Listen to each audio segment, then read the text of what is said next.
बिस्मिल्लाहिर्रहमानिर्रहीम। अस्सलाम वालेकुम dear students, myself Mohammad Zaid Rihan. और आज का हमारा टॉपिक है how to ace FSC Urdu exam. FSC Urdu के अंदर बहुत सारे बच्चों को बहुत सारी प्रॉब्लम्स फेस करनी पड़ती हैं और मैंने 2022 में अल्हम्दुलिल्लाह एफएससी में 10 66 मार्क्स स्कोर किए। फर्स्ट ईयर में तो हमारा कोविड की वजह से 3 सब्जेक्ट ही हुए सिर्फ, मगर सेकंड ईयर में हमने 6 के 6 सब्जेक्ट्स लिए।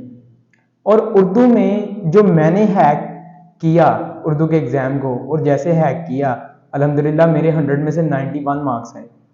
इसके पीछे वजह क्या थी, आज मैं आपसे वो शेयर करने जा रहा हूँ कि उर्दू के पेपर को करना कैसे है, कैसे हम उर्दू के पेपर के अंदर 90+ मार्क्स लेके आ सकते हैं। फर्स्ट ऑफ ऑल मेरे पास एक उर्दू का, ये आप देख सकते हैं, पेपर है किसी अकेडमी का। उसमें पहले जो हमारे पास 5 MCQs है ना, पहली एक बात बताऊं कि एफएससी के अंदर उर्दू के अंदर पार्ट 1 के अंदर भी 2 के अंदर भी स्टूडेंट का काम होना चाहिए उर्दू के ऊपर। स्टूडेंट की कोई रिसर्च होनी चाहिए अपनी, खलासों में से उठा के शेर नहीं लिखने, खलासों में से उठा के कोटेशन नहीं लिखनी, कुछ अपनी रिसर्च होनी चाहिए। इतवार वाले दिन, संडे वाले दिन यूजुअली आप फ्री होते हैं, तो आप क्या करें, आप कुछ शेर अच्छे लें, इलामा इकबाल के और जिगर मुरादाबादी के, मोहसिन नकवी के और अच्छे अच्छे शौरा के शेर लें जो आपको हेल्पफुल हों।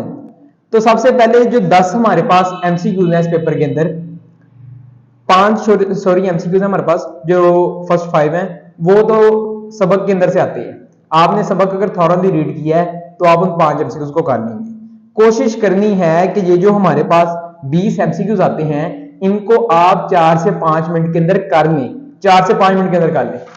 अच्छा, आगे मुताबिकत और हरूफ के दुरुस्त इस्तेमाल पे MCQs आते हैं, और उसके अलावा रमूज़ो औकाफ पे MCQs आते हैं, और आखिरी जो पोर्शन है वो इमदादी फेल के दुरुस्त इस्तेमाल पे आता है। ये तो हमारा हो गया MCQs का पोर्शन। ग्रामर का पोर्शन है, इसको अच्छे तरीके से करें और इसमें 20 आउट ऑफ 20 लेना बहुत जरूरी है अगर आप चाहते हैं आपके 85+ मार्क्स आए। अगला है जी हमारे पास कि सबसे पहले तो हमारे पास आता है नज़म के अशार आते हैं। नज़म के अशार को कैसे करना है, नज़म के अशार यूजुअली ये 2 आए हैं हमें। नज़म के अशार 8 नंबर के 2 अशार हैं, यानी कि 4 नंबर का एक शेर, 1 नंबर वो देता है नज़म के नमान का, 1 नंबर देता है शायर के नाम का। ये 2 नंबर तो हो गए पक्के। अब ये 8 के अंदर से हमने 6 मार्क्स कैसे लेके आने। बच्चों उर्दू की जो गाइडलाइंस दी होती है ना पेपर सेटर को, उसके मुताबिक 89 to 91 तक मार्क्स आ सकते हैं। मैक्सिमम अगर कोई एग्जामिनर दे दे तो 92 तक मार्क्स दे सकता है, पर हमारे फैसलाबाद बोर्ड के अंदर मैंने नहीं देखा कि किसी के 91 92 से ऊपर मार्क्स आए हों, और ऐसा होता भी नहीं है। गाइडलाइंस के मुताबिक अगर कोई पेपर चेक करे तो मैक्सिमम 90 91 तक मार्क्स आ सकते हैं, इससे ज्यादा नहीं आते अमूमन। एग्जामिनर दे दे तो दे दे, वैसे नहीं आते, देने बनते भी नहीं है क्योंकि गाइडलाइंस नहीं होती, आप इतने दे ही नहीं सकते मार्क्स। अच्छा, तो पहली बात है कि नज़म के अशार के अंदर से 2 नंबर कटने ही कटने, यानी कि हमने 6 नंबर बचाने हैं। इसमें से 6 नंबर बचाने के लिए सबसे पहले नज़म का अनुमान और शायर का नाम। उसके अलावा मैं आपको बताता हूं कि मैं पेपर कैसे करता था। ये मेरा पेपर है, अगर आप इसको देख सके मैं पेपर करता कैसे था। पेपर के अंदर जो बुनियादी चीज है ना, जब आपने 5 मिनट के अंदर MCQ सारे कर लिए, उसके बाद ये आप देख सकते हैं ये 605 से मैंने छुरी से दरमियान में टक लगाया हुआ है और उससे मैंने एक लाइन ड्रॉ की हुई है। ऐसे ही मैं एक एक लाइन ड्रॉ करता जाता था और इसी तरह ये आप आगे देख सकते हैं एक एक लाइन ड्रॉ की हुई है। इस एक लाइन का फायदा होता है कि मैंने पेपर इस एक एक लाइन के साथ लिखना है। दूसरी तरफ लाइन इसलिए नहीं लगाता था, वो इतनी लगानी जरूरी भी नहीं है लाइनें लगानी, क्योंकि एक लाइन इसलिए है कि खूबसूरत लगता है पेपर, दूसरी लाइन इसलिए नहीं लगानी चाहिए, ये टाइम सेविंग चीज है, एक लाइन ही लगाए। तो अगले 5 से 15 मिनट के लिए आप अपने सारे सफों के ऊपर एक एक लाइन लगा दें ताकि पेपर खूबसूरत लगे। 605 का इस्तेमाल कीजिएगा, छुरी से दरमियान में से इसको काट लीजिएगा। अच्छा, मैं जाता था छोटी चीजों से बड़ी चीजों की तरफ, मतलब कि मेरा पेपर करने की जो मेथोडोलॉजी होती थी वो ये होती थी, मैं 5 नंबर पहले लूं, यानी कि नज़म का खुलासा आपको पता है 8 से 12 सत्रों पे आपने उसको लिखना होता है, और ये इजीली इसमें 4 नंबर आ जाते हैं अगर आपने नज़म का खुलासा यानी कि टू द पॉइंट लिखा हो। खुलासा लिखना है, मरकजी ख्याल नहीं लिखना, टू द पॉइंट आपने लिखना है, ये बताना है, यानी कि एक एक शेर का बस उसको समरी दे जानी है, एक एक शेर में वो कहता क्या है। खुलासे की आपने मैक्सिमम 10 to 11 लाइन लिखनी है, इससे ज्यादा नहीं लिखनी, 12 मैक्सिमम, इससे ज्यादा नहीं लिखनी। अच्छा, तो मैंने सबसे पहले नज्म का खुलासा करना है। कोई मैंने इतना वो फूल बूटे नहीं बनाए, ज्यादातर आप स्टूडेंट्स देखेंगे वो इतना ज्यादा कुछ करते हैं। बेटा ये सिर्फ और सिर्फ टाइम वेस्टेज है, उसने लिखा हुआ चेक करना है। पेपर की खूबसूरती मैटर करती है मगर इतना भी मैटर नहीं करती। जो पेपर को खूबसूरत बनाने पर रह जाते हैं उनके एक तो पेज वेस्ट हो जाते हैं और एक ही आपको शीट मिलती है। दूसरी बात, उनका टाइम वेस्ट हो जाता है, आखिर पे टाइम कोई नहीं देता और ये पेपर बहुत मुश्किल से मुकम्मल होता है। पहली बात कि आप हिस्सा इंशाई लिखें। इधर नीचे मेरे पास दूसरा पेपर नहीं है, उसके अंदर मैं नीचे भी मार्कर का इस्तेमाल करता था, इधर भी मार्कर का इस्तेमाल करता था। सवाल नंबर लिखें और नज्म का खुलासा, और आप उसको शुरू कर दें। शुरू करके आप उसको एंड करें और यहां पर कोशिश करनी है कि लाइंस के साथ ना आपने, एक तो इधर तो सिमेट्री नहीं है पर आपने सिमेट्री के साथ लिखना है, फासला कम रखना है लफ्जों के दरमियान। राइटिंग ऐसी हो कि एग्जामिनर को समझ आ जाए, खूबसूरत टाइप सी हो और एग्जामिनर को समझ आ जाए। ठीक हो गया। ज्यादा आपने पेपर को उसकी जीनो और आयश में टाइम नहीं स्पेंड करना। दूसरी चीज है कि मैं दूसरे नंबर पे खत करता होता था। खत का ये मैंने सवाल नंबर लिखा, सवाल नंबर के बाद खत नवीसी, खत नवीसी के साथ आप देखें तो ब्रीक मार्कर के साथ मैंने मुदीर के नाम, जो जिससे किताबें मंगवानी होती थी, उसके नाम मैंने खत लिखा, इधर मैंने लिख दिया। और उसके अलावा ये पूरा खत है, आप देख सकते हैं।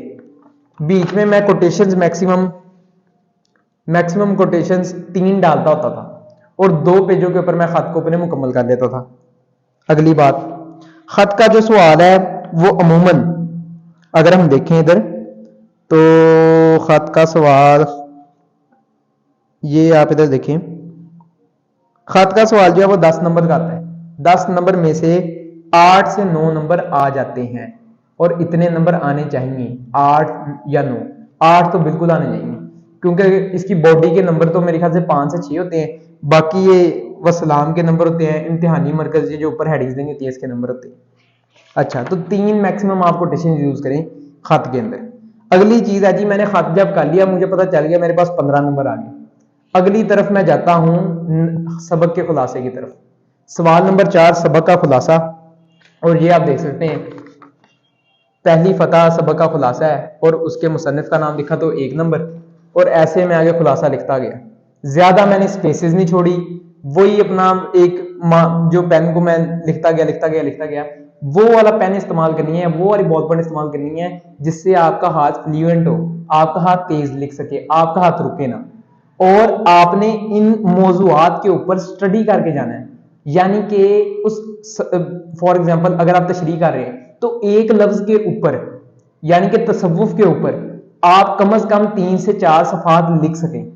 बच्चों यही तो काम है उर्दू में करने वाला, इसी वजह से तो नंबर आते हैं। फॉर एग्जाम्पल मर्द कलंदर का कॉन्सेप्ट है, मर्द मोमिन क्या है, तसव्वुफ क्या है, या कोई महबूब की गली का है गालिब की शायरी के अंदर, या याद रिफ्तका का है नासिर काज़मी की शायरी के अंदर। आपका इन चीजों के ऊपर काम होना चाहिए, आपको अच्छे अशआर आने चाहिए इनके ऊपर, और आपको पता होना चाहिए कि आपने लिखना क्या है। जहां पे आपका कलम रुक गया, आपको भूल गया कि आपने क्या लिखना है, वहां पे उर्दू के पेपर के अंदर आप फंस गए। इसलिए 3 घंटे कलम नहीं रुकना चाहिए। अगली बात जी, 2 से 2.5 सफात, यानी कि 2.5 से थोड़ा सा कम कर लें, उसके ऊपर आप इसको मुकम्मल कर लें, खुलासे को, सबक के खुलासे को। और 10 में से अमूमन 8 नंबर मिल जाते हैं, 7 नंबर आपको खुलासे के और 1 नंबर मुसन्नफ के नाम के। अगली चीज है जी, सवाल नंबर 2 में करता था, फिर बड़े सवाल की तरफ आता था जो कि क्या था, तशरीह थी। तशरीह में सबसे पहले मैं नज़म की तशरीह करता होता था। नज़म की तशरीह में नज़म का अनवान 1 नंबर का और शायर का नाम 1 नंबर। उसके बाद मैं ना थोड़ा सा ये इधर मैंने लिखने, फॉर एग्जाम्पल ये मैंने लिखा है नामज़लूम की, इससे मैंने आगे डॉट डाल देने ताकि एग्जामिनर को पता चल जाए ये कौन सी नज़म का शेर लिखने लगा है, उसको अंदाजा हो जाए। इसी तरह ही मैंने आगे मफहूम लिखना, तशरीह लिखनी शुरू कर दी। तशरीह लिखने का तरीका क्या है कि तशरीह की पहली 2 या 3 या 4 लाइंस के अंदर आपने उस शेरों का मफहूम बयान करना है कि शेर में शायर क्या क्या कह रहा है। उसके बाद आपने उसकी एक्सप्लेनेशन करनी है, एलैबोरेट करना है उस चीज को। और ये देखें शेर साथ मैंने लिखे हैं, एक पेज के ऊपर 2, और ज्यादा मैंने अपनी लाइंस नहीं जाया की। और एग्जामिनर को ये पसंद भी नहीं अगर कोई बच्चा ज्यादा लाइन जाया करे। इधर भी आप देख लें। अच्छा बच्चों, ये इधर तक होगी हमारी नज्म की तशरीह। फिर गजल की तशरीह है, एक नंबर वो इसका लेता है शायर के नाम का। तशरीह में दोबारा वही तरीका, 2 से 3 से 4 लाइनों के अंदर आपने पहले मफहूम बयान करना है कि क्या क्या रहा है शायर अशार के अंदर। उसके बाद आपने उसकी इलेबोरेशन करनी है हर टॉपिक के ऊपर।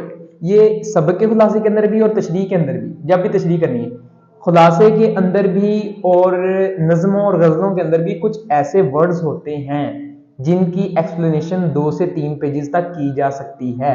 आपने उन पॉइंट्स को पहले तो निशानदेही करनी है कि वो पॉइंट्स हैं क्या, फिर उनके ऊपर काम करना है, उनके ऊपर रिसर्च करनी है कि इसके ऊपर क्या क्या लिखा जा सकता है, कौन कौन सा शेर ऐड हो सकता है। अच्छा, इसी तरह ही आपने एक पेज के ऊपर 2-2 लिखे जाने हैं आपने हवालाजात, और हवालाजात में अशार लिखें। और अगर सबक हो और तो उसके अंदर आप कोशिश कीजिए कि उसके अंदर आप फॉर एग्जांपल कोई फेमस कोटेशन ऐड कर सकते हैं। अच्छा, तो ये हो गया जी हमारा गजल का भी पोर्शन हो गया।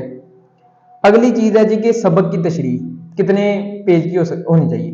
तशरीह 4 पेजों की होनी चाहिए, मगर वो जो पूरा सवाल है, सवाल नंबर 3 है, सबक का अनवान दिया गया, मुसन्निफ का नाम और सियाक़-ओ-सबाक़, ये टोटल 5 पेजेस का होना चाहिए। तशरीह 4 पेजेस की और ये डाल के 5 पेजेस का। इसके बाद में तशरीह आप देख सकते हैं, सियाक़-ओ-सबाक़ आप देखें। सियाक का मतलब होता है उस पैराग्राफ से पहले क्या बात हुई है, सबाक का मतलब होता है उस पैराग्राफ के बाद में क्या बात हुई। ये एक्यूरेट लिखना है, 8 to 12 लाइंस तक आप लिख सकते हैं। 4 चीजें, 4 लाइंस जो है वो आप सियाक के लिखें और 4 से 5 ही सबाक के लिखें। तशरीह का आ गया जी। तशरीह में सबसे पहले आपने मुसन्निफ का इंट्रोडक्शन देना है। इसके अलावा आपकी पूरी ग्रिप होनी चाहिए कि मुआशरे के या तारीख के जिस पहलू को मुसन्निफ ने उठाया है सबक के अंदर, आपकी उसके ऊपर पूरी ग्रिप होनी चाहिए। आपने उसके ऊपर बोलना क्या है। मोहम्मद बिन कासिम है, मोहम्मद बिन कासिम का आपको पता होना चाहिए कि वो कहाँ से आया, क्या क्या उसने किया, क्या क्या फतूहात थी और लोगों के साथ सलूक कैसा था उसका, ये चीजें पता होना चाहिए। एक शेर लिखा जी मैंने पेज नंबर 1 के ऊपर, आगे मैं लिखता गया, 3 अशार एक पेज के ऊपर लिखे। बेसिकली 2 अशार एक पेज के ऊपर अच्छे लगते हैं, मगर अगर टाइम कम हो, टाइम सेविंग के लिए आप 3 भी लिख सकते हैं। जगह नहीं ज्यादा छोड़नी, जगह कोई 2 या 3 लाइन उनके ऊपर आपने मुकम्मल करने हैं। और अगर तो आप कोई कॉल लिख रहे हैं ना किसी का, या कुरान पाक की कोई आयत लिख रहे हैं, वो कोशिश कीजिए कि ब्रीक मार्कर से लिखें। मगर अगर आप शेर लिख रहे हैं तो वो कोशिश कीजिए कि 604 से लिखें, तो 3 लाइन के ऊपर आ जाता है और अच्छा भी लगता है। अच्छा जी, आगे मैंने तशरीह 4 पेजों पे मुकम्मल की और हमारा मजमून आ गया। मजमून सबसे एंड पे करना है। मजमून था जी हमारा कोरोना वायरस। तो पहले पेज के ऊपर मैंने सिर्फ एक शेर लिखा है। कोरोना वायरस के ऊपर जॉन एलिया के बहुत ज्यादा अशार है, यानी कि वो एक ऐसे अशार है तन्हाई पसंद से जो कोरोना वायरस के ऊपर आ सकते हैं। तो कुछ ये अशार मैं आपसे शेयर करता हूँ कि मजबूर हूँ करने पर तेरी बात करोना, हर चंद के तू है बड़ी बदजात करोना, सब मशरिक व मगरिब के 20 इंसान बराबर, ये तूने अजब की है मसावात करोना। ये आप लिख सकते हैं। और ये जॉन एलिया का शेर है, हर तरफ शोर है वबा का और तबीयत भी कुछ उजाड़ सी है। ये आप ऐसे अशार लिख सकते हैं, कुरान पाक की आयात भी इसमें कोट कर सकते हैं। इसके अलावा किसी फेमस ऑथर की कोई कोटेशन हो सकती हैं, वो आप ऐड कर सकते हैं। तो मजमून कितने पेजेस का लिखना है? मजमून के लिए आपके पास एटलीस्ट 40 to 45 मिनट्स होने चाहिए। और बोर्ड में जब मैंने किया तो मजमून मैंने 9 to 10 पेजेस का लिखा, यानी कि 9.5 सफात का मैंने मजमून किया। इतना होना चाहिए। 6 सफात से नीचे तो मजमून नाकाबिले कबूल है, इतना तो हो ही नहीं सकता। मैक्सिमम आप 9 से 10 सफात पे लेके जाएं उसको, उसके अंदर अच्छी अच्छी कोटेशंस लिखें। और मजमून के ऊपर बच्चों को ना बड़ा मसला आता है कि वो क्या लिखें, यानी कि शरह सरमाया के अंदर इतनी खुल के एक्सप्लेनेशन नहीं की गई। तो मैंने जो अपने लिए इस्तेमाल की थी मजमून के लिए किताब, वो ये थी, अकलीम मज़ामीन किताब का नाम है, और शर्जील बुखारी जो है वो इसके मुसन्निफ हैं। इसके अंदर 10 से 20 सफात का एक मजमून है और अशआर भी अच्छे वाले हैं, अच्छे वाले अशआर हैं, ये आपको कहीं से भी मिल जाएगी। तो मैंने इससे किया, इससे एक तो जितने टॉपिक्स इसके अंदर हैं, मुझे तो एक तो सियाक़-ओ-सबाक़ के नज़म की सबक की तशरीह के ऊपर बड़ी हेल्पफुल रहा ये बुक, और दूसरी बात मजमून भी कवर हुए। खतूत के अंदर अशार जो लिखने थे वो भी मैंने इससे किए, क्योंकि इसके अंदर अशार बहुत ज्यादा है। तो बच्चों ये थी उर्दू की गाइडलाइंस, और इन गाइडलाइंस को अगर आप फॉलो करेंगे तो इंशाल्लाह आप 90 प्लस स्कोर करेंगे। आखिरी बात ये है कि पहले दिन से कोई भी बच्चा 30 से 31 सफात नहीं लिख सकता, इसमें टाइम लगता है, ये एक टाइम टेकिंग प्रोसीजर है।